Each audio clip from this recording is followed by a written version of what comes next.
Guys, welcome to our very first Toolbox Christmas special.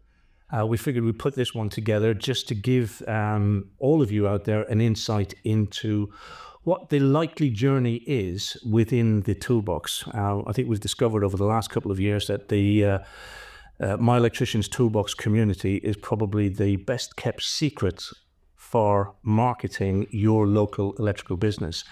So I think it's about time we sort of let the world know who we are and what we are all about. So I think we're going to start off by introducing the people around the table. We have a mix of years within the toolbox. We've got Kate, who's been around the toolbox for at least 10 years. And then between everybody else, I think there's an average of sort of 3 to 5 years around the table. So let's kick off by introducing ourselves. Kate. Hi, I'm Kate MacDonald. I'm a partner in a small domestic electrical business called DMC Electrical. I'm Justin. I run a little company called Wessex Electrical Services, based in Alton in Hampshire. Hi, I'm Ceri Cranis. I run Cranis Technology Services based in Swindon.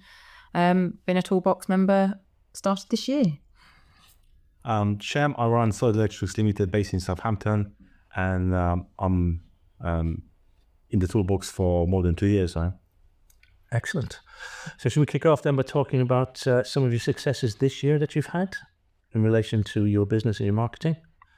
Yes. So basically the success I've had this year is the continued workflow. I've escaped the feast and famine. I've escaped subcontracting. I've escaped working for the local builder.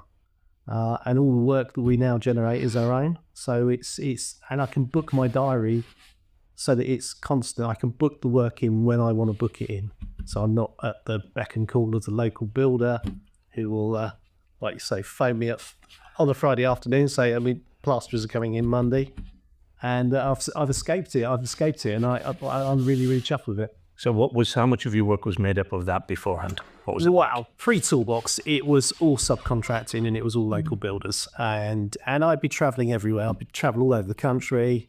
So you're not only being an electrician, you're being a van driver as well. So you're doubling up on your work. You're working away. No work-life balance whatsoever. What would the average mileage have been then on a day? Well, I don't know about a day, but we would do somewhere between 40 and 50,000 miles a year. Right. So my vans were worth scrapping at the end of the 5 years, and that was it. It wasn't even worth bothering with. They were wrecks. Okay, purely just motorway mileage, and we work all over the country. And today? Today, I've just my current van. I've just replaced my current van. I've got another electrician starting, and he's going to have it. We did 65,000 miles in 5 years. So with the pandemic, because obviously that changed the business landscape for me quite a bit as well. I became more local, and it's just I don't miss those days of travelling up and down the motorway, getting stuck in traffic. It's been brilliant. Excellent. So you say more local. Do you have, it's one of these things that sort of frustrates me, is this sense that when tradesmen are operating in their own area, they're working in their own area, they end up having to travel out more for work. And there's this, you're watching other tradesmen driving into your area, so in your case, another electrician driving into your area and working while you're getting frustrated because you're driving out and you're going 40, 50 miles down the road and that. Do you find any difficulty now getting local work? There's no difficulty at all because there is so much of it. We still travel a little bit because I've got a couple of I've got a commercial customer who is national, so I still have to travel a little bit. But majority of the work is within a 20-mile radius, and that's being generous because I could probably spend 6-7 months of the year just working in the town where I live because there's that much work. There's that much work. You could quite easily. Some days, I'm even starting to pick up customers in my own road. Having to drive 4 houses is just... Yeah, imagine that. Yeah, it's just terrific. Kate, what's it been like for you this year? So we mirror really the same sort of things as Justin about getting away from subcontracting work and reliant on other people giving you work.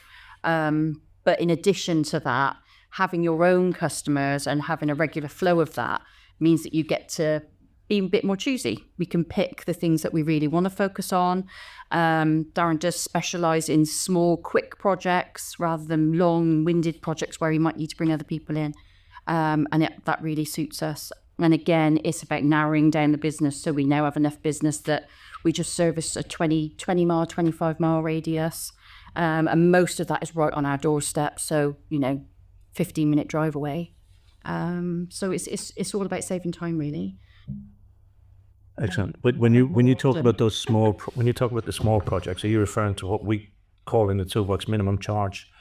Yes. Minimum charge work. Yeah, definitely. And specialising in the things that you know that you're good at, that you give the best quality for, and that so you then can price it well because you know how long it's going to take. You know that you want to do that. You know that you can service that well. And then you'll be called back to do the next thing. Again, it's been a lot about looking at the customer that you really want to work for as well. And then once you know that, the marketing suits that, and then you pick up more and more of those customers that you appreciate working for and they appreciate you. And they recognise your quality then, don't they? Yeah. Now, this whole idea of understanding who the ideal customer is, it obviously means that you can say no to people that not necessarily going to be your ideal customer. Yeah. And I think we talked a while back about the power of being able to say no, freeing up time and energy that you can put into other aspects of your business. Absolutely. And coming away feeling more positive about your role and happier about the job that you did, because everybody wants that as well. It's not just about the money, is it? It's about feeling that that customer was really happy and so was I working for them. And that's why they call you back, isn't it? Excellent. Ceri? I've changed the business model completely for our company. February time, we were 90% commercial subcontracting, 10% domestic. We've changed that now completely to a 360 of 90% commercial and 10% domestic. We're not at the mercy of larger contractors controlling payment terms, controlling or driving down the price. We're in control now, which was scary at first, but we're getting there. We're building our own confidence. We're building our client base. Obviously, I only joined Toolbox this year, and the transformation, not only in how the business is operating, but also how we're growing in confidence of being in control, fully in control, rather than some of these larger companies beating you down and putting you in quite a negative space. Really, really fabulous transformation so far. So you're probably the youngest member of the Toolbox sat around the table at the moment. But for you, coming completely from a more commercial environment and then transitioning into the domestic sector, because many of the electricians in the Toolbox come in as domestic providers. They're providing services in domestic service and they're doing a little bit of commercial. You were completely opposite to that. You were mainly commercial, looking to transition into domestic. So what was it then within the Toolbox that sort of attracted you to think this is where I need to be to do this? Pre-ToolBox, we were very much travelling like you were, Justin. The guys were on the roads doing 3 hours to a site, 3 hours on the way home. Their morale was low. We wanted local works. We didn't want to spend, 6 hours of every day travelling for pittance. So the focus for us was, right, let's see what's on the doorstep. Let's start from, we still had a client base, but just growing that local works for in the local region was the important part for us. But it was quite scary, really was quite scary. And it was almost like, is the Toolbox too good to be true? But oh my God, it's amazing, isn't it? I think that probably is the thing, isn't it?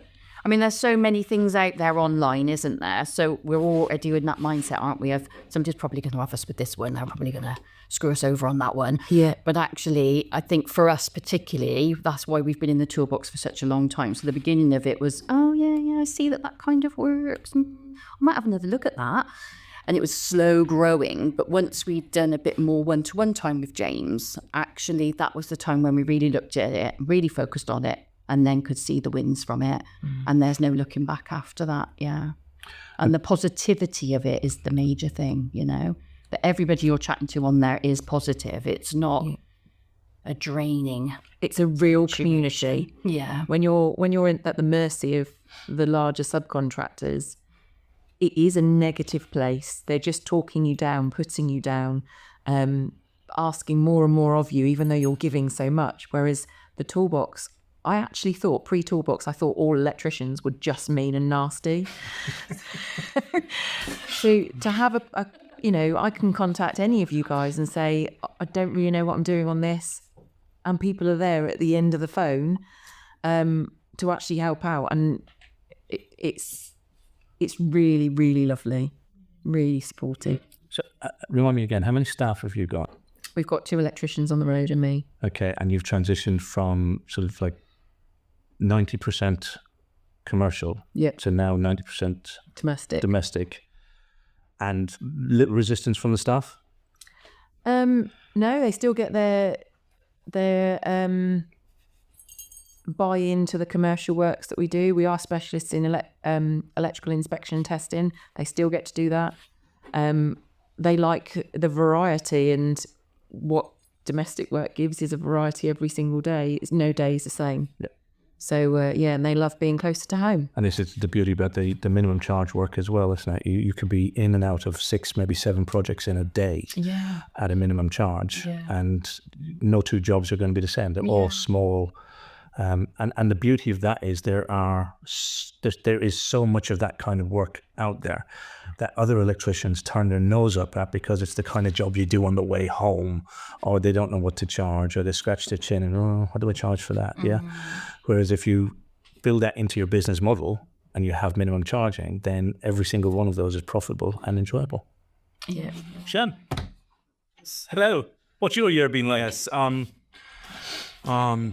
If I would name a few things, that would be becoming VAT registered. I was aiming for it because I was wanted to shift it from some of domestic work and pick up some commercial work in the region and local area of Southampton. I'm traveling with an area of 8 miles, about 30 minutes from Southampton, which is very nice. And I was used to do subcontracting only, so 45, 50 hours a week, maybe even more, to earn money. And now I have my own system of charges, which I present to every customer. Charges are across the board all the same, apart from specializing services like fault finding. There's different charges to that.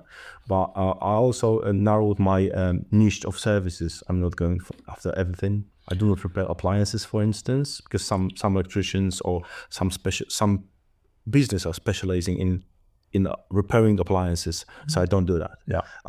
And like this, coming to the end of the year, till the end of the year, every day I will fit EV charging point. So that was aiming for, to swap from other services to mostly to fitting EV charging points. And that comes mostly from my blog posts, from the videos, and spreading word of mouth. And if I would say about successes as well, yesterday I've checked my mailing system. I have 200 subscribers. Right. So, which is brilliant, because I can keep in touch with 200 customers. I can provide them information and share what other services I'm applying in my business. It's brilliant. I think there's a couple of things that you said there that we could sort of unpack that might help people that are watching. One was the interesting one. You said this year you went VAT registered. Yes. Right. Mainly, a lot of people resist getting across that barrier. A lot of small tradesmen feel that when they have to charge VAT, that it puts their customers off. And I think the sad part of that is that they hold themselves back. Now, what's the VAT threshold at the moment? 87,000, is it? 85, I can't remember. Is it 85? Right.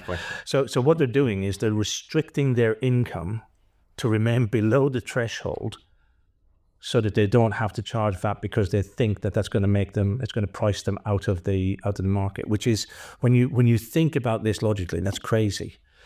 And And the reality is, how many of you around the table are VAT registered? I think all of you, aren't you? Every single one of you are VAT registered. Yeah. So the reality is that when you manage the business correctly, and when you manage VAT registration correctly, and the charging correctly, and you get your mindset in the right place, being VAT registered makes absolutely no difference to your customer, does it? No. I mean, we've had this time and time again, and with newer Toolbox members, when they hit that threshold, when they start generating the work that they need, and when they start hitting that threshold, they go into this panic mode of, oh, I'm going to have to register for VAT. I'm going to have to reduce my prices in order to still remain competitive. And when we sort of coach them through, and they realize that they're not charging VAT. VAT is a government tax. And when you get your head around that, when you realize that your customers in the main don't actually mind paying it. It's all your mindset. It's your issue. So I think, having said that, how did you find the transition to VAT?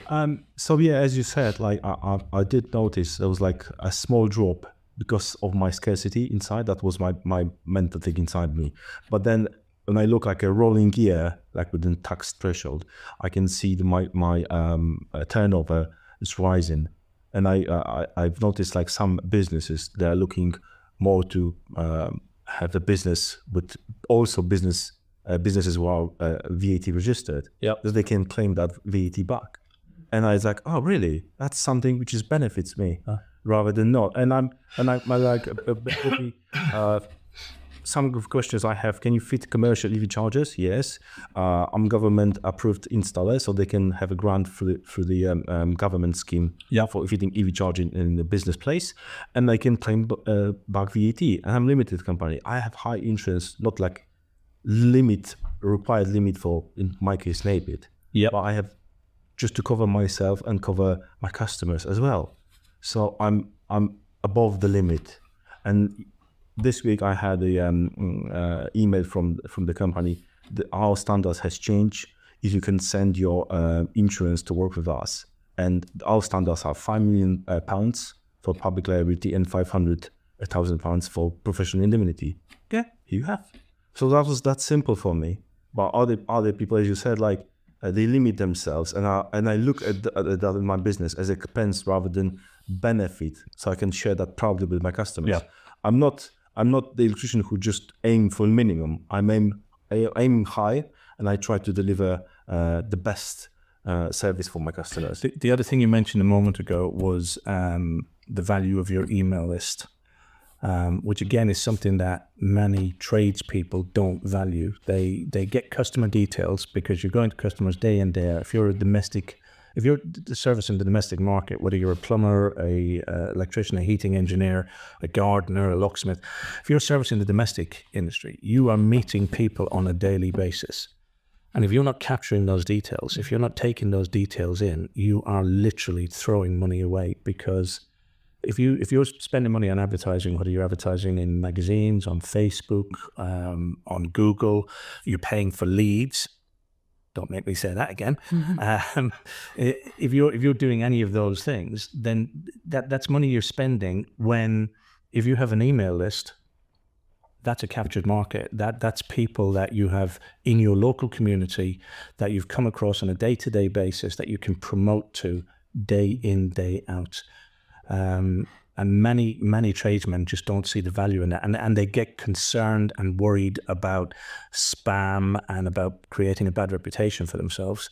But the truth of it is, I think, as you guys will all attest to, with the right training, when you understand the rules and regulations around spam and GDPR and so on and so forth, when you've got all of that and you're actually providing your customers with useful information and hints and tips, then they're glad to receive your emails. And you're actually selling to them without selling to them. Would you agree? Yeah, absolutely. Yeah. We would never do without that now. That is, majority of our work comes from repeat business, and it's repeat business from people that are on our emailing list. I often get just email replies just saying, that was so useful, that information.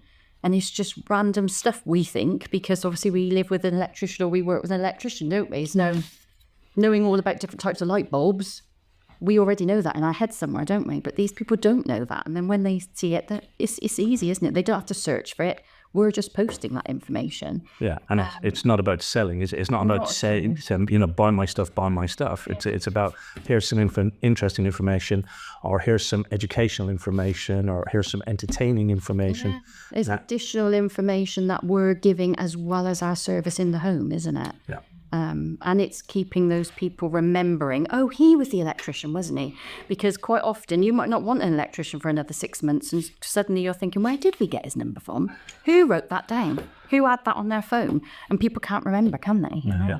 But we talk about this all the time, don't we? I mean, people say well, again, one of my big bugbears, as many of you will know, is that when you have these people saying word of mouth is the best form of marketing.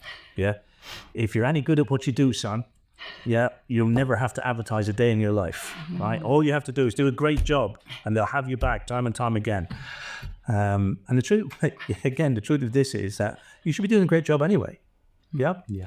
But if you're waiting for somebody to just recommend you, that's like, putting your finger in the air and hoping something's going to happen. But it's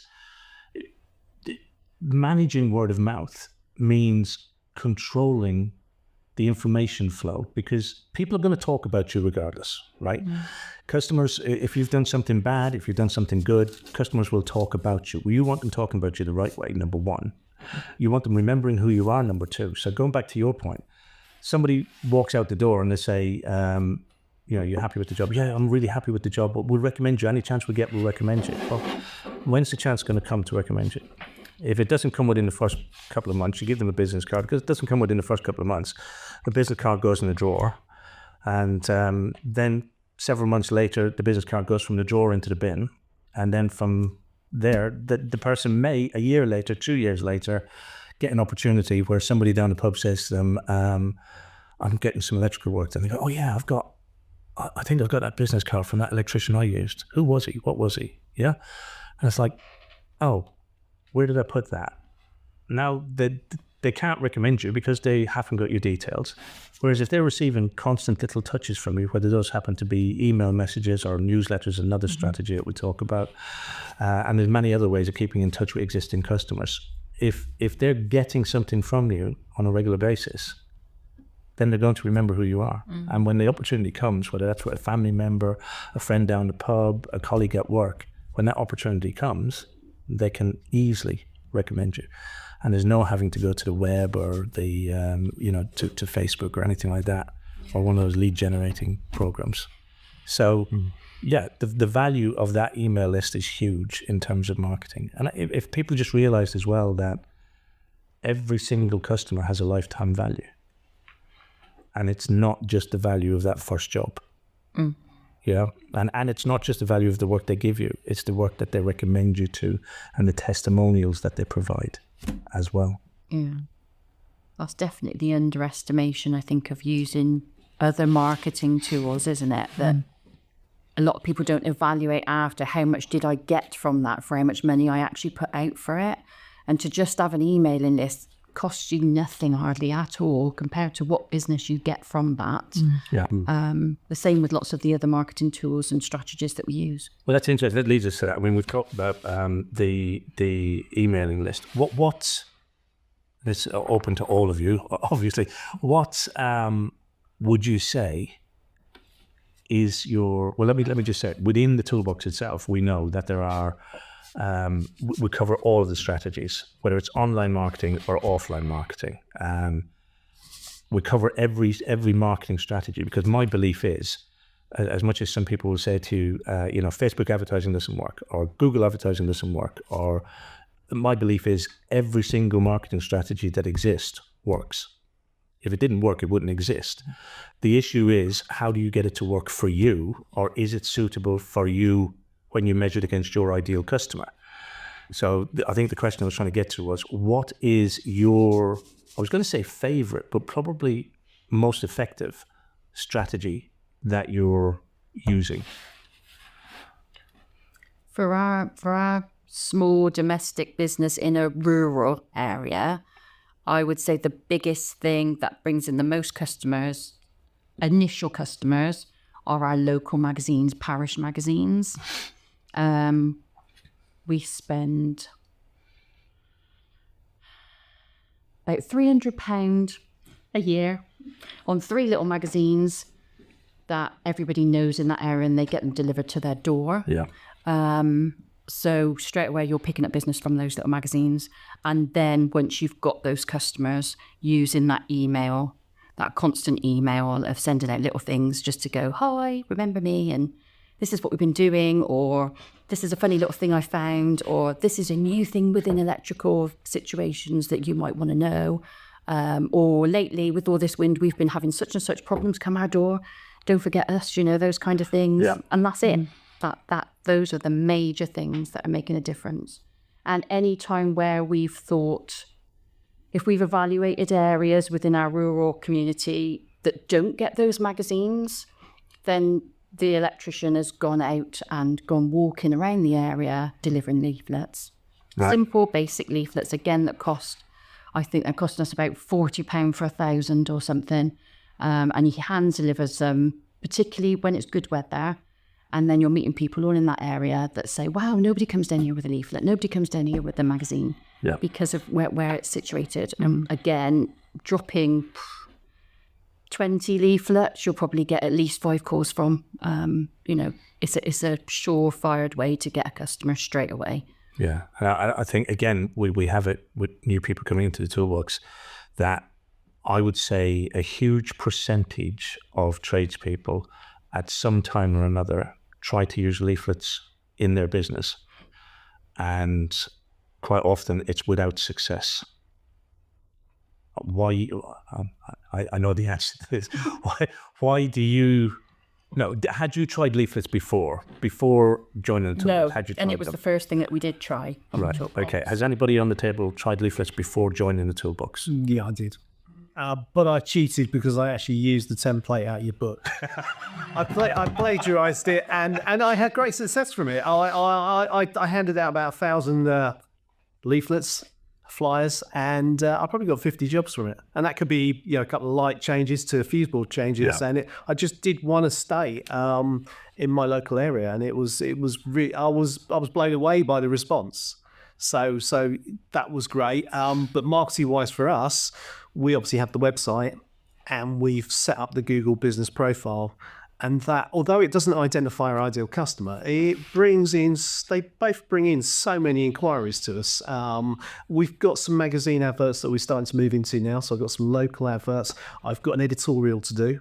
Which I'm really looking forward to. And we're going to see how that goes. I mean, I've signed up for 6 months. We'll see what work it brings in. We've got tracking. This is 6 months with the magazine. Yeah, with the magazine. So I've got tracking numbers on it, so I know whether it's going to work or not, because that's obviously key to any marketing. But one of the things I've really learned is I've learned about marketing, and in the past I've been mugged off, and I've bought so many products from people, because as a tradesman, I think tradesmen tend to be a little bit lazy. Because it's easier to give someone some money and go, oh yeah, that'll do the marketing. So I was in the mindset that you have an accountant to do your accounts, you get a marketing company to do your marketing. And I can't believe how wrong I could possibly have been, because they don't care. They only care about taking your money. They don't care about whether it works or not. You're the person who cares about your business the most. You love your business more than anyone's ever going to love it. On that subject, when you say a marketing company, and again, have you found that when you find these marketing, inverted commas, experts or marketing companies, when they try to sell you their service, it typically tends to be one-dimensional? So in other words, they'll tell you that they'll do the marketing for your business, but what they're actually trying to sell you is a website, or what they're actually trying to sell you is a funnel builder, or what they're actually trying to sell you is Facebook advertising. They're not actually looking at marketing in the whole, are they? They're not looking at it in the round. They're looking at what it is their special area is. And I think that's one of the things that frustrates me, is that, and I've said this time and time again within our own community, is that throughout our training in the trade, whether you came into this industry as an apprentice or whether you came in as a second career, short skill training course, whatever the route was into the industry, nowhere along the line did it teach you how to market your services or how to build a business out of what you do.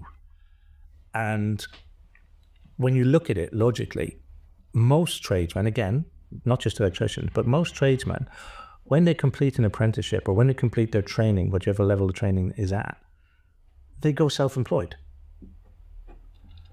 And it seems ludicrous that along the journey, there isn't some training that teaches them how to make a business out of what it is that they actually do.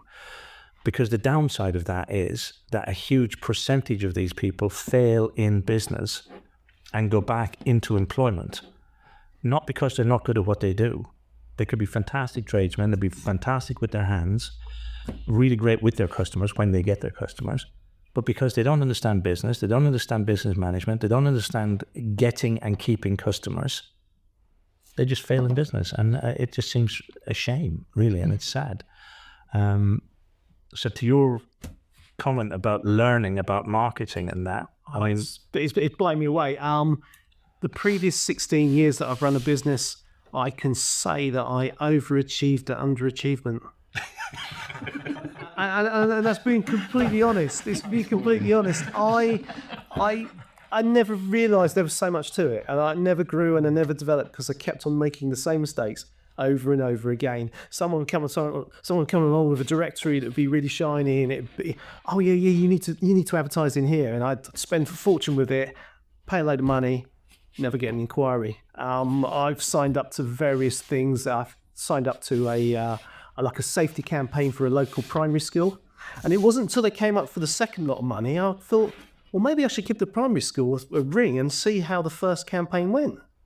Never heard of them. And I was like, yeah, and you pay money, and you see all the things with advertising on the golf course, and you can be on the local fire brigade calendar and stuff like that. They don't exist. They're all just scams. So it's very easy, if you don't know, to be scammed of your money because you're trying so hard to promote your business, but you don't know how to do it. Yeah. Whereas the toolbox will teach you how to do it, and it will show you how to do it, and it will show it across a vast amount of mediums that you don't have to do them all. It'd be nice to do them all, but you can do the ones that suit you best. So the ones that you're more comfortable with, and you can market it. So you can be flyers, it can be website, it can be Google, it can be YouTube, it can be Facebook. All the training's there. You've just got to embrace it and go out and do it, and it will show you how to because it's a toolbox. The tools are in there, and you're shown how to use them. You've just got to go out and do it. It's not. He's figured out why we call it the toolbox. But you get a true and honest review system as well, don't you? Whereas when you buy something normally, yes, even on Amazon, you've got 1,000 people that have reviewed this at 5 stars. You don't know them, do you? You don't know if that's true. Whereas we know that's true because we see everybody's faces and we see them talking about it. So it's much more honest. And I think working in an electrical business, like you said before, that it doesn't feel that honest out there. People are wanting to go, no, you never get that price. No, you don't need to do that. You just need to do word of mouth. And you just go with that, even though that person's probably thinking, it's not really working for me either, but that's all you can do. Yeah. I think a lot of other electricians see every other electrician as a competition, and it's not. It's not that. It's just not that at all. No one is your competition really, because we're all specialise in our own jobs. What we like doing. I like doing the ICRs. I like doing consumer unit and distribution board changes. I like doing commercial work. But the bloke down the road might be a house basher. He'll love doing rewires, and I personally hate them. If we all worked more as a community, we could pass work between each other. A much better way of working. And that happens a lot in the toolbox. People passing work and passing details on to one another. But again, that's a mind shift, a mindset shift for a lot of people to realize that even if you are, and when I was on the tools, I had 13 other electricians within walking distance of my base, right? 13 other electricians.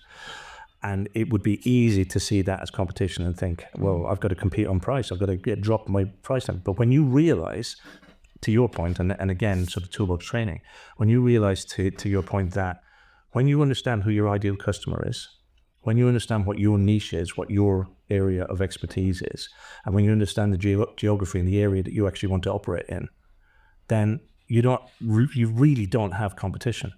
What you have is the opportunity and the potential to collaborate with people. Because, again, like you, I never liked rewires. I never liked doing pat testing, but fault finding, loved it. Yeah. So rewires and pat testing and stuff like that, I could pass off to other electricians, and they were glad of the work. Yeah. And you end up creating a community of people that you can actually collaborate and work with. And I think from a point within the toolbox, one of the best ones that I've seen with that is the Bristol area. Yeah. The guys that we have in Bristol, actually the guys we have down in Kent as well. But the guys that we have in the Bristol area, there are, I think, 12 of them in the area, and they are constantly passing work back and forth, commercial, domestic, rewires, and moving stuff around and covering for one another on holidays and sickness and everything, which is fantastic, rather than thinking he's going to steal my work. It's just makes a really fantastic community. Anyway, your favorite strategy so far? Leaflets. Who would have thought a little piece of paper would just work? I honestly, when I first signed up to Toolbox, and one of the first things suggested was this leaflet, I was like, you've got to be kidding. I've paid this money for an idea of sending out a leaflet. And what do you mean there's a certain way of doing a leaflet campaign? Surely you just get a leaflet, you print it, you post it. Oh, no. But it works. Literally within the first 20, we were starting to get calls from the people that were receiving, I've got this light fitting changed. I've been looking for somebody local. Oh my word. I think we've gone through about 50,000 leaflets since March. Wow. It is interesting, and it's funny enough. I mean, we've been doing this now for 12 years with the Toolbox, 11, 12 years. And in the early stages, I was concerned that I was just going to get known as the leaflet guy. because every time somebody came into the community and they started to use the leaflets and saw the power of, and the Toolbox is so much more than leaflets, right?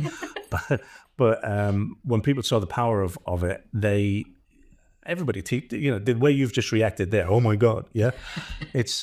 And we almost mentioned this just a minute ago when Kate was talking about it. But those people. But most people will have a leaflet designed by a graphic designer. I've got nothing against graphic designers, right? But most people will have a leaflet designed by a graphic designer. And the reality is a graphic designer is more inclined to want to over-deliver and show you how clever and how good they are. So you pay a fortune for something that looks really nice and looks really, really good, but is not an effective piece of marketing. It doesn't get the phone ringing. So you go away looking at it and you think you're really proud. It's what I used to call ego marketing. You look at it and you think, this is really good. This really represents my business. This is fantastic. It looks great. But then you deliver 5,000, 10,000 of them and there's like tumbleweed. There's no phone calls. There's nothing happening. And then you take the Toolbox strategy, and it is the strategy. It's not just the piece of paper. Yeah. Because it is a strategy. It is the piece of paper, but it's how the piece of paper is put together. It's how it's titled. It's how the call to action is placed on it. It's how it's presented. But then it's actually how and when it's delivered as well. So it's not just, and this is why people will fail at it, because people will get some results, Justin, yeah, when they sort of get a copy of the book or they see a video about the leaflets and they then just copy the strategy. And what they don't understand is the deeper psychology, I guess, behind the marketing strategy. Yeah. It's about how it's delivered. It's about the way it's left in the door. It's so much more than just the leaflet itself. But that's without telling everybody too much. Okay? Yeah, that's where the community comes in to offer those like little hints and tips of, we've done it this way. Okay, so you add all of those tips together and then it's just... But it's also the training videos as well. It's the videos that walk you through step by step how to create the leaflet, how to have the leaflet printed, how to have the leaflet delivered, where to deliver it, when to deliver it, and so on and so forth. All of that is part of the process. But this goes down to any form of marketing. And this is what I said right at the beginning when we started was, every marketing strategy works if you understand how to work it and if it's the right one for your ideal customer. The problem is people go off half-cocked. and they try to do a strategy because they saw somebody else doing it, but they don't understand the nuances. Even down to, who mentioned magazine ads earlier on? That was you, Kate, wasn't it? Yeah. Even down to the magazine ad. You know, just putting an ad in a magazine on its own may work. It may get you results. But if you do it following a particular strategy, the way we teach you in the toolbox, and I'm not saying that's the only strategy, but if you do it that way, you increase your potential, you increase the possibility of the results that you're going to get by strategizing it rather than just going, oh, put that ad in there. Yeah, like we'd never say all adverts in all magazines work, because that's definitely not the case. Yeah. But once you've decided how you're going to do that and who you're aiming it at and how you're going to present it, and all those tried and tested things that the toolbox guys have done, means that you then get a proper hit off it, rather than maybe 1 out of 200,000. Yeah. You're maximizing it. Yeah. And then it becomes an investment rather than a risk. Yeah, absolutely. And without really putting too much up front either. When you're setting up and you're starting up and so worried about, oh, do I spend 200 on that or that or that? Yeah. You're talking about a few pounds, you know, to get a really good return. But you think about anybody starting out in a toolbox, everything we talk about is low and no cost. And we would always sort of suggest that anybody coming in starts off with the no cost stuff. Yeah. And there's a huge amount of stuff that you can do that costs you absolutely nothing to market your business. And yet people start up in business and they'll go and spend a fortune with, I'm very conscious of mentioning the trade names here, but you will know of a large website selling company that does listings, like smellsomething.com or something like that. But they'll go in, they'll spend a fortune with organizations like that and spend 500 quid on a website, probably even more than that now, but pay that on an ongoing monthly basis, and not get any results from it, or at least not know what the results that they're getting from it are. And yet there's so much that they could be doing completely free of charge that would help them, and they shy away from it because they think it's difficult.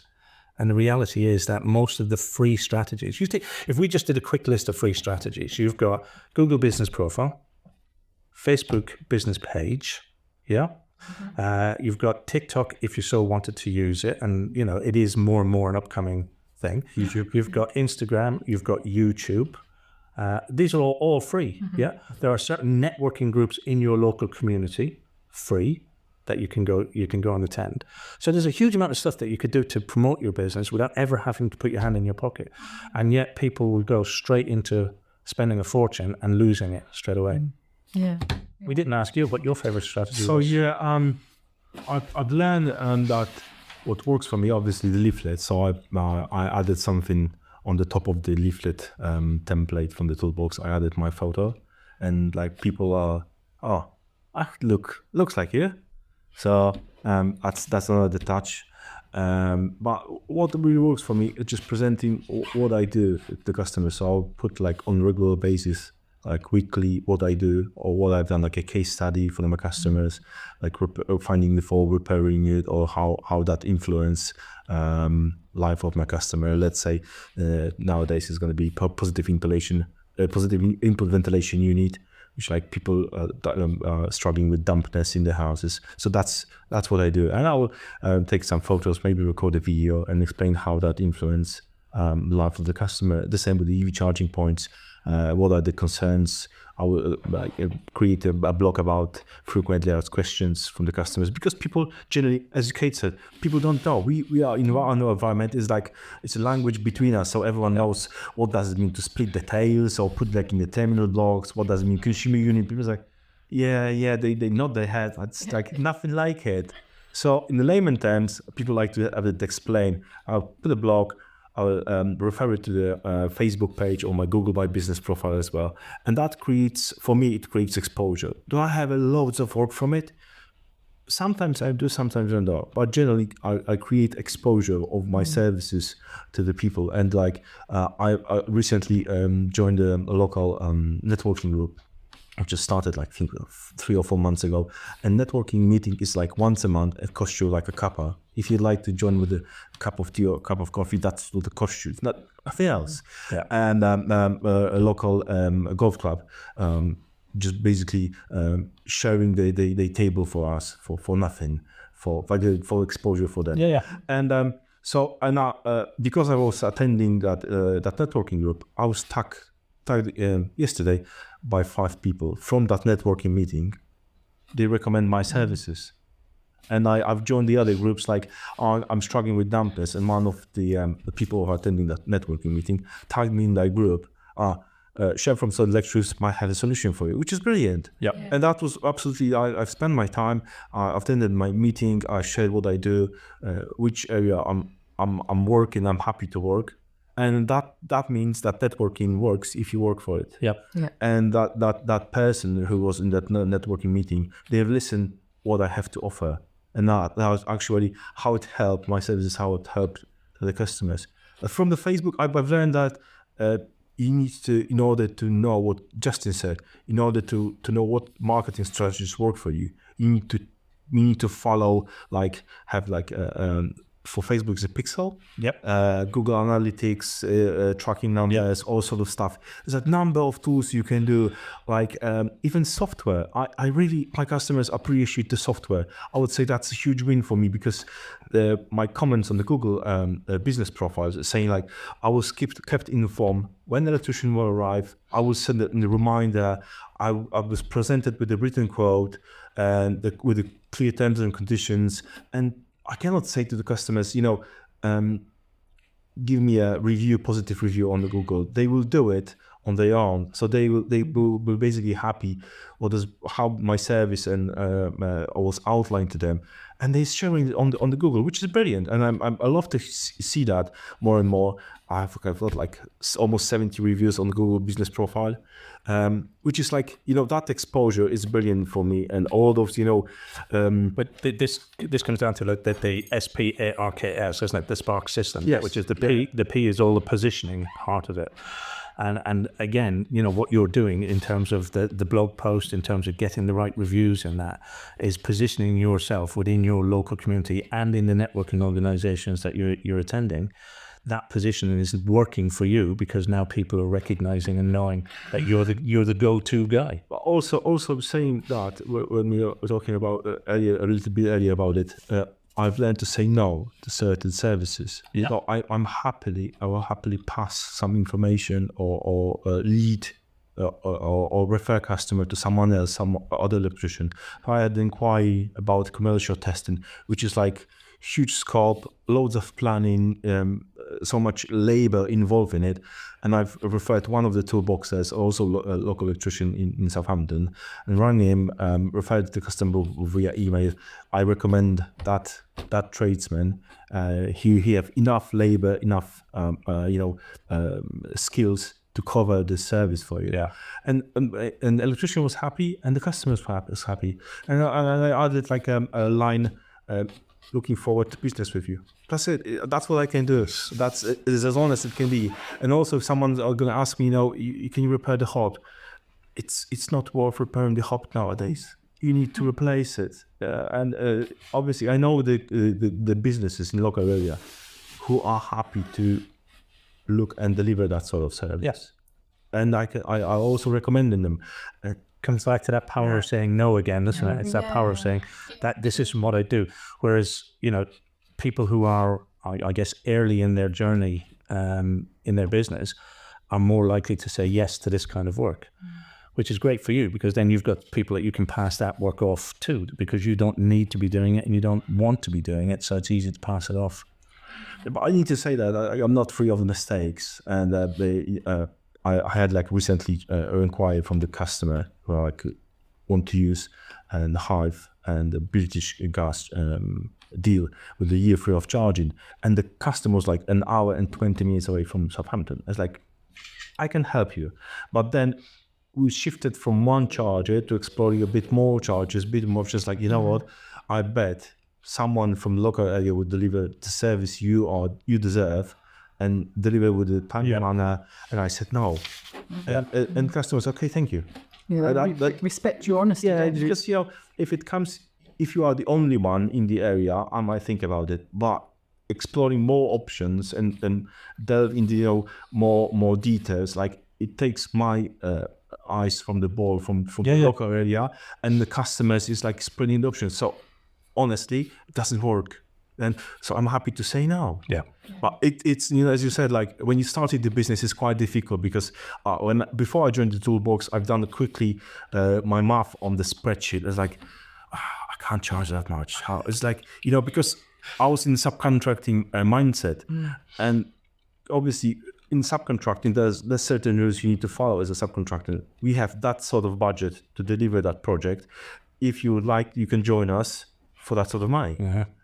But now I'm in my business, I need to decide what I'm willing to, how much customers need to pay for my time to deliver a certain service. If I not charge enough, I will be out of the business. And that's sadly like HMRC and different organizations sharing across the board. Like so many new businesses will basically stop existing because they're not charging enough in my eyes within 2 years, which is really, really sad. Because as we all said, there's so many skilled tradesmen, not only electricians, but skilled tradesmen who have like loads of work, but they're not charging enough. And there's like suddenly, I don't have enough time, enough money to bring to home. Yeah. And I'm always busy. And like it's like snowball effect the other way we don't want to go. So yeah. Happily enough, that's not a toolbox. No, it's not. No. So tell me something then. Out of, I guess, every feature that we have within the community. So, well, we've got the community itself. We have the Workshops. We've got the meetup workshops, the regular meetup workshops. We've got the online Monday Q&As. We've got the Wednesday morning meetings. We've got the vault of all the video training and everything. What would you say is your favorite feature?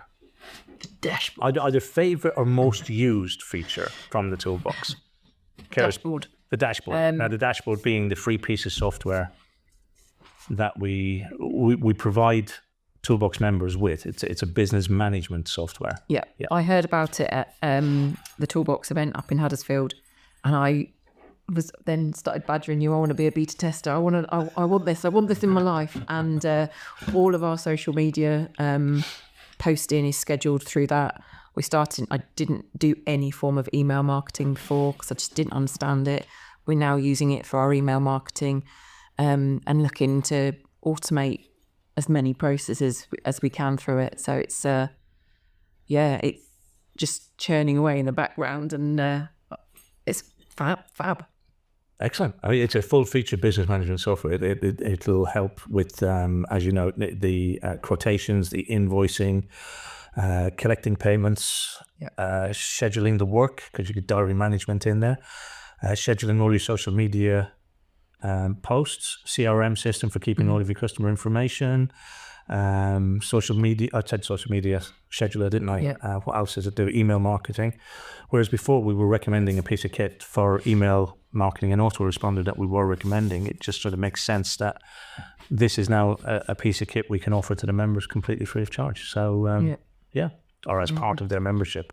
So yeah, I'm glad you're enjoying that and making use of that. Justin. Well, the dashboard's wicked, but for just your basic Toolbox membership, the Kajabi app, because it's got it's probably 650 lessons on there, or videos, and it's got probably another 50 downloads, so you can download all your forms. It's a learning resource that's just it's vast, and it's just expanding. It's just growing. So every time there's a challenge, there's new videos, and again, it's free to the members. How many of the videos have you done? Now I've done about 70. So I haven't done. I'm slacking. No, I'm glad you said that. I've done about 100, and I was like, oh yeah, but I haven't even got in quarter of the way, halfway. But there's so much more. It's vast, and without wanting to be overwhelmed, because that's what you can do. As I've learnt, you need to break it down into bite-sized chunks, and that way you can achieve the big picture. Yeah, the interesting. I don't want this to turn into a lesson, but the interesting thing about the Kajabi app, or the resource that you have there, is that it is a huge vault of information, and it was never intended to be a sequential follow this, and this. The idea is that it's a research tool. So if you want to, and this goes back to what we were saying about not everybody using every form of marketing, but if you want to start working with, as we mentioned earlier, leaflets, then you can search that portal and you will find all of the training and all of the templates and all of the downloads that you need to know and understand how to actually use leaflets in your business. And the very same thing is, we want to do so radio advertising. You do a search under that and it will give you everything that you need that we've done on that. And the thing is, everything that's in there, it's not generic information. It is lessons learned. It's life in that has been tried in real terms, tried and tested, I guess is the way you look at that. So the vault of information, that's your go-to. Yeah, that is, because it is vast, and I need to make more use of it. If I hold my hands up, I don't make as much use of it as I should, and there's probably an awful lot of members that don't make. Would be every member. That would be every member, right? Because it is vast. It is vast. There is so much information, and even if you, I don't know, if you took 20, if you mastered 25% of it being there, your business would be in a completely different place from where it is at the moment. But knowing that you've got that to tap into, of like, oh, I've got a bit of time now, I'm going to just log in, learn about this. Oh yeah, I quite like that idea. And it's not locked down. So once you've done module 1 or something, that you never see it again, you can dive into it as much as you need to or want to, which makes it, ongoing. A lot better than doom scrolling on social media, isn't it? You can actually learn something, you can pick up something that's going to benefit you in your business. Micro learning, Dad Caller. That's it. Thank you. So what is it for you, Shem? Yes, What's your? I will follow the same trend. Kajabi app. When I joined the Toolbox, I was still subcontracting, and I've used time spent in the van traveling to work and back, and I was listening to the Kajabi app. On the Kajabi app videos, and one of them was like short videos between 5 to 7 minutes, which is like about 200 of them about different topics. So that was just enough to Toolbox TV, that was, yes. Yeah. And so basically they cover like most of the areas I wanted to learn, and obviously that's the quick resource to find, okay, what was the topic, and within 5-7 minutes you can refresh what you're aiming for, what are the options, and from that point you can start exploring different strategies or perspective. And also, what I would like to mention, like in my business, what I found is very useful tool as a community as its own, because we have like a Facebook page, community group, where I can post like questions, not only technical but with customer relationship marketing, and like when you have like this difficult position, how to answer the question to the customer, or is it your own fault, or is it communication problem, or I didn't communicate it as I should? People will help you. Okay, actually, what I see, you didn't communicate it clearly to the customer. What are the terms and conditions? And basically, you should learn from it. No one is like, okay, you are not. Yes, it's interesting, isn't it? Again, without mentioning any names or anything, but there are other trades communities out there on the web where if you posted a question similar to what you're saying, if you posted a question saying, I've had a bit of a falling out with the customer and I think I did this and they think they did that, then you go out into these other scary. You get berated, you get slagged off, you get put down. Yeah. But within the Toolbox community, what you get is feedback from, and it's not just me or the admin team, is it? It's all of the members who will go in and make you rethink the response that you might be thinking about sending to the customer, and make it more palatable, if that's the word. That's the right word. And it's like, for me, it's a huge benefit, because it obviously, as you said before, there's a lifetime value of the customer. Yeah. So I would say within my career, I would probably met 2 or 3 customers which I don't want to work for them anymore. Yeah. And probably on the other hand, 2 or 3 customers wouldn't refer me to someone else. They want to use my services, which is absolutely fine. But then I would like to keep it as professional as it can be. Yeah. Within response to my business, because I would like to learn and deliver more services, be a better person, and serve the better service within my business as well. That's huge benefit for me.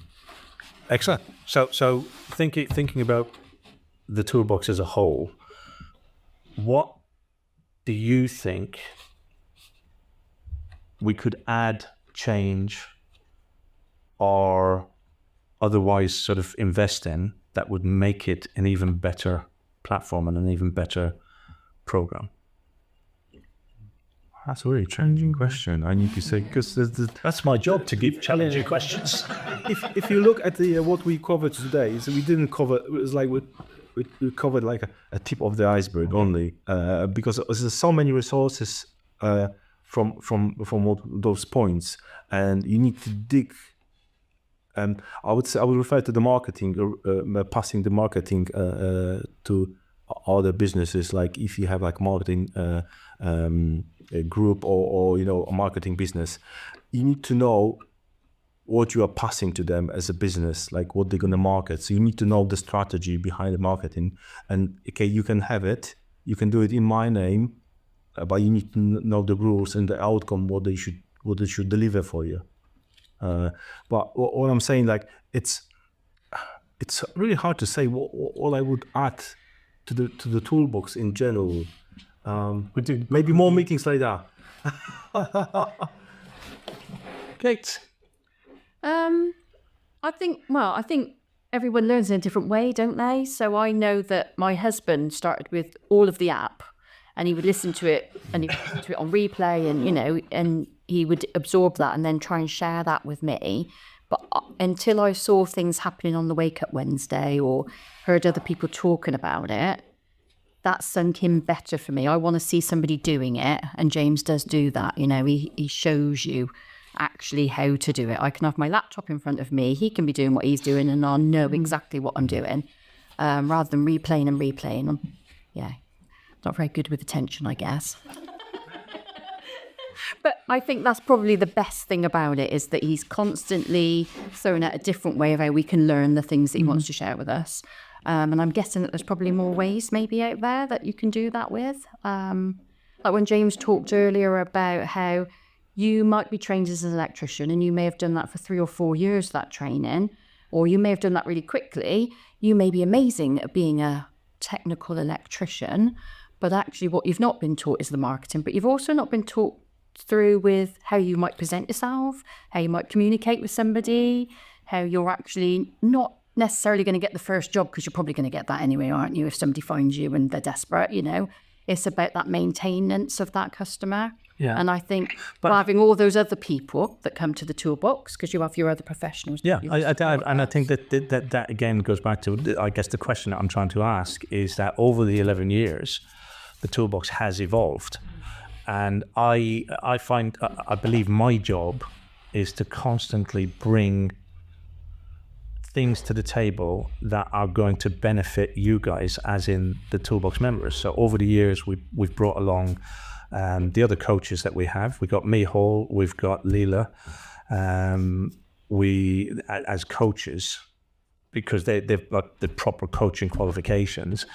And then we've also brought in the other experts that we bring in. So we have the experts on Facebook, the experts on SEO. We've got the accountant, the HR specialist, even nutritionalist, even. Debt recovery. So we've got all of these people who are part of the community that you can tap into. And then we've introduced things like the offline workshops, like the online workshops. And I'm obviously constantly thinking, what else can we add? The dashboard, another thing, another tool that we've added for you guys. And then there's things that we took away. We provided free graphic tools for you guys to create graphics with, until Canva created its free version, and it far outstripped what we were able to offer. So we now just recommend that people use Canva. So I'm always looking at, how can I develop it? How can I make it better for the members? And I guess that's what my question is. What feature, what other benefit could I add that would make your lives better or easier? Well, I know I'm still fairly new to the toolbox. I've done the 2-day workshop. I'm already booked in the one for next year. I've joined Mastermind, and we were there yesterday, and I swore at you quite a bit. You make me do the hard stuff.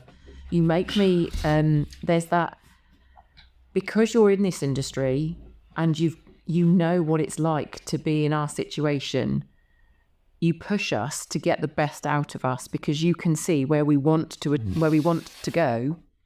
And as I said before, my aspiration is to then go on the retreat to know more and develop more.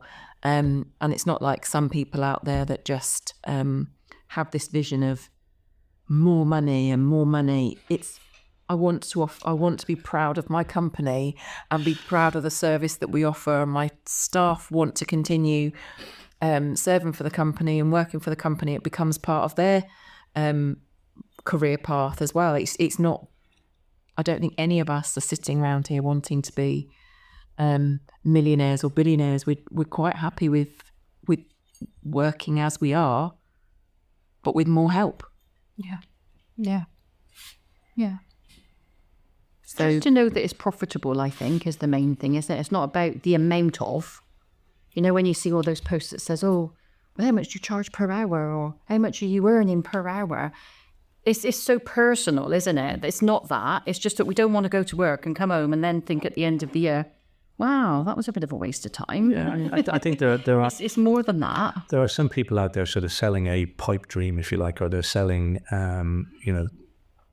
get rich quick schemes, or jump into solar, that's the next big thing because you're going to make a fortune out of it, or jump into EVs because that's the next big thing, or have my coaching services because I'm going to make sure you're earning billions, and that's not necessarily what people are after. People are after a sustainable business that's bringing in a good income, and it's realistic. And I think anybody who knows me, I mean, I'm very, very passionate about what I do. And you're right. I mean, I come from the background.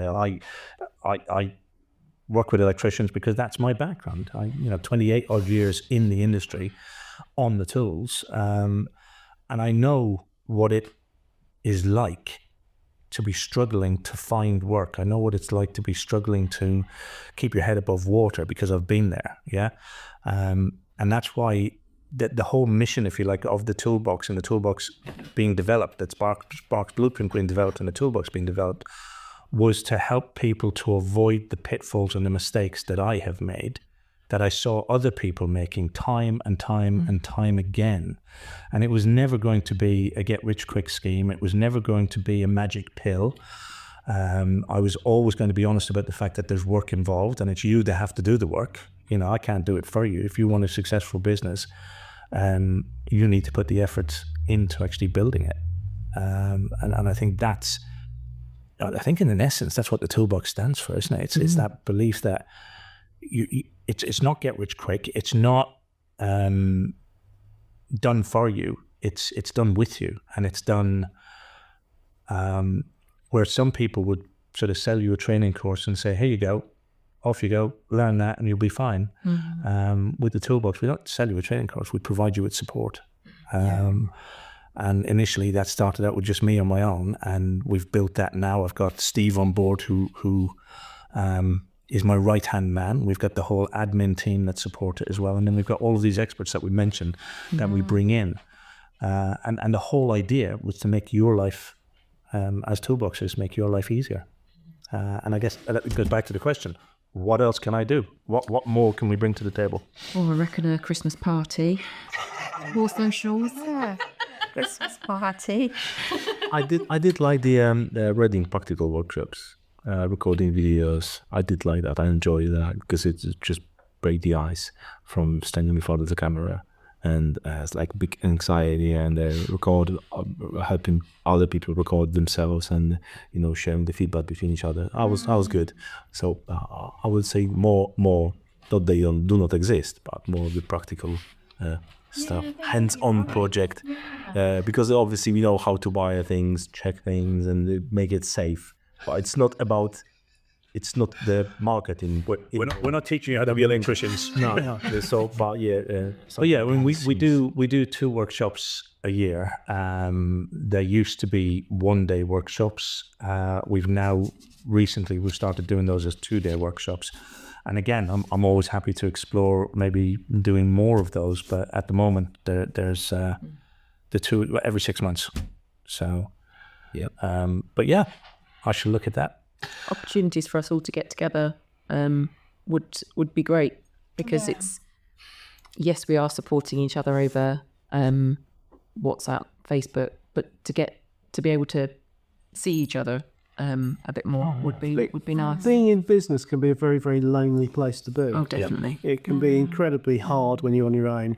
Maybe you don't have a partner who's supportive of what you do, and you know, it's there's always lots and lots of naysayers out there who will try and put you down, and you just want to be successful. You want to be successful. It's not about the money. You just want to be successful. You want to have a good business, and you want to try and have a good life. And there's always plenty of people who always try and put you down and say you can't do that, and you can't achieve that, and you can't have that. And so there is you've got to fight that constant negativity. And the thing I like about the actual toolbox itself, and that's why I became a member of it, is because it is a community. It is about other people, and there are always people who give their opinion, and if they do criticise, it's critique. It's not criticism. There's nothing nasty. There's no malice in it. It's their honest opinion, and that is absolutely brilliant. That's absolutely priceless. Having a community of like-minded people, because we're all like-minded people. We all just want to do the best that we can do, be the best we can. It's such a powerful thing to do. Actually, I mean, we met at Huddersfield, didn't we? So just being able to be around is like, how's business for you? How is it going? And when you know more about each other, there is that, oh, you've done that. Oh my God, that's amazing. I mean, it's almost like we should set up little regional groups within the toolbox, because we are regional. You talk about Kent and Bristol. I mean, the South Sherman, we're only sort of 45 minutes from each other. I think that will help with member retention, but it will also help with getting new members. It makes it more sort of accessible. If that kind of, I know it's not, it is accessible anyway, but it'll make it more local, more friendly, I suppose, more approachable. And people can come along and people can have a look and see what it's all about. It might even be somewhere where you can gain new members and on a local basis. But it also then really covers almost every single learning style. Yeah. So if someone's really struggling with something, right, at the next meeting, shall we just all do this? That's a great idea. Or you've got some amazing talents in sending out your emails. Can we just run through some examples of what you've done? Whereas some people some people read it better, some people see it visually, some people, I definitely in person, I learn more in person. So just trying to cover all the bases would be great.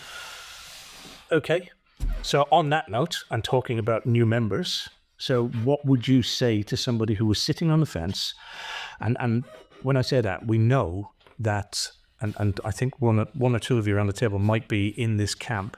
We know that there are people out there who have heard of the toolbox many years ago, because as I said, we've been doing this now for 11, 12 years. They've heard of it many years ago. They've thought to themselves, like around the table, too good to be true, or maybe one day. What would you say to somebody sitting on the fence, somebody who knows that we exist and is thinking, oh, I don't know, should I, shouldn't I? Do it now. Okay, but why? Because there is no other tool support network out there so specific and deep rooted in wanting to help you. Yes, there are other people wanting to sell stuff to make themselves money, but there's nothing else that's actually will take you step by step, show you how to do your work. They're not trying to screw you over by selling this impossible dream. Everything that you need is accessible, and if we don't understand it, there's someone around to help. You can't get more than that. Thank you. Well, speaking as a person who actually met you in 2015 and decided not to join the toolbox for 7 years. And you still let him in? I know. It's shocking, isn't it, right? I love the toolbox. And I love the fact the toolbox is a business, but it's a very unique business. The toolbox is set up to help other people have better businesses and have other people to have a better life. And that's very unique because, like you say, everyone has a business that's selling you something. They're trying to take your money off you. But this business has got such a unique model because it's there to actually help people have better lives. And that's why I love it. And I would say if anyone wants to sit on the fence, you could say, oh, it's £97 a month. Oh, it's the cost. And even that went through my head. Oh, it's the cost. It's nice. But actually, it's not cost. It's an investment. It's an investment in your future. It's an investment in your business development. It's also an investment in your personal development because that's key. You've got to get over that. That's irrelevant. This is life changing, and it's been life changing for me. My whole life is nothing like it was 2 years ago. It was car crash, absolutely. It was the last throw of the dice for me. I was in a point where I was just ready to give up. I didn't quite know what I was going to do, but I couldn't carry on doing what I was doing year after year, doing the same thing, and it got to the point it demoralised me and just ground me down. So that's why I joined the Toolbox. It was yeah. That sounds a little bit horrible, really, but it was the last throw of the dice for me. And now I love business again. I love working again. It is great. It's hard work, but it's challenged me, and I know so much now that I didn't know before. So I'm thinking about things that I didn't even know were things to think about. Thank you. Okay. For me, it's just a one-stop shop, isn't it? And that you feel, the biggest thing is that you feel you're in a safe environment. So there's loads of stuff you can find on the internet day in, day out, but you never know how safe that is. Whether you're going to be ripped off cost-wise or whether somebody's going to slap you in the face with their comment. That's never going to happen in this situation. And yeah, you've got to pay for it, but it's actually only £97 because if you implement just one of the strategies, you're going to make that money back this month, aren't you? So it's you've got to do it. And if you want to pull out afterwards, pull out. But I don't think many people do. We haven't. So I would say it's not much to lose and everything to gain. And why is that? Because obviously the James warranty is like, if you're not happy within the first month, I will return your money. And within the first month, I knew the things because I paid for the book and ordered through the Amazon. I was like, before I joined, I would spend 97 quid. I would just read it, and I would figure it out myself. And I know that stuff. I know the Sparks principle. It's like he's talking there, but then knowing is not doing. It's two different things, and it's like, okay, I will give it a go. It's only £97, which was really scares me because on the top of the other payments like membership, insurance, van, tools, all of those things. When you're going on your own, you need to spend all that money and then just drain your account. It's like, okay, I'll pay for it and I'll learn the strategies. So before I quit subcontracting, for the 5 months, I was learning and applying strategies from the Toolbox, and I had the resources at hand, which was absolutely brilliant because I could refer it at any time. As soon as you will finish coaching with someone or one-on-one, if you don't have like any notes, you can refer it to back again. It's like, okay, because I was a member of the community as well, I was watching the Toolbox TV about delivering leaflets and the template. So I put my first template in the community. Can you say what I can improve? There's like any mistakes in the wording or what should be slightly bigger, smaller, and it's like all the advice. I took it, remake it, put it once again. Yeah, spot on. Give it a go and check the results. So that was brilliant. And then I was struggling. I put some videos on my own, like how I check the area for houses, postcodes, things like that. And it was brilliant. And I felt so happy because over the five months, I've basically, from having no customers, I had enough customers to cover my bills and have enough in my pocket. Yeah. As I was working 50 hours a week, 4 weeks in a month, and I had the same money, which was working like 2-3 days a week, and have like free time, and I needed to be at work in order to make money. So I could think about strategies in my business where I should go with it. And by the end of the year, it's not the end of the tax year, but it's like time for reflection for me. Like, what I should take my business where, and like plan ahead. And it's also about money, because I would like to see some money in my account and having the security for myself and family and doing what I like to do in my life. But I'm not willing to pay the price today to become a millionaire from the day one, because it comes with a huge price and huge risk. So I'd like to build my business with some sort of strategy, which will basically, I can employ someone, maybe take an apprentice, and it's not a rush. Sustainable. That's the right word. Yeah. And that creates that feeling for me that being a member, I can always ask James.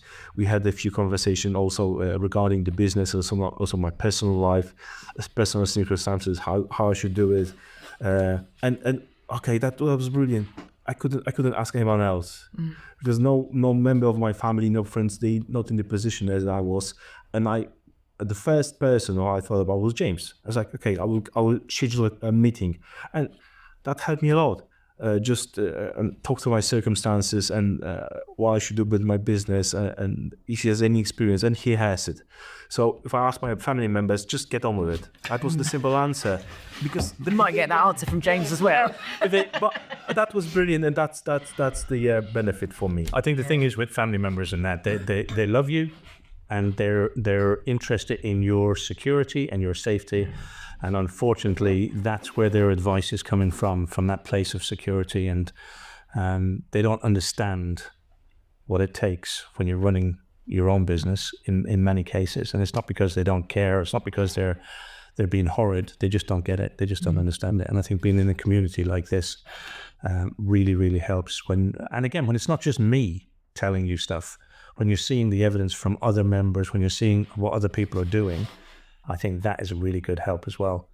So I think to wrap things up, I'm just going to talk to our audience for a second and say, if you are sitting there watching this video and you're thinking about doing good things with your business this year, coming up in 2025, then consider looking at this community. Nobody in this community will hold a gun to your head and make you stay. I think you've heard around the table some mentions towards the cost. At the moment, it is £97 per month for membership. You will more than earn that back in a very, very short period of time. Many Toolbox members increase their pricing within the first 3 weeks of joining. And certainly many of them are in profit within the first year of being in the Toolbox. I'd love to be a part of your journey. I'd love to be able to help you through 2025. I would love to be in a position to say in 2026 that you've achieved everything that you want to achieve in your business. And I think that as part of the Toolbox community, you could do that. So any final words from the gang?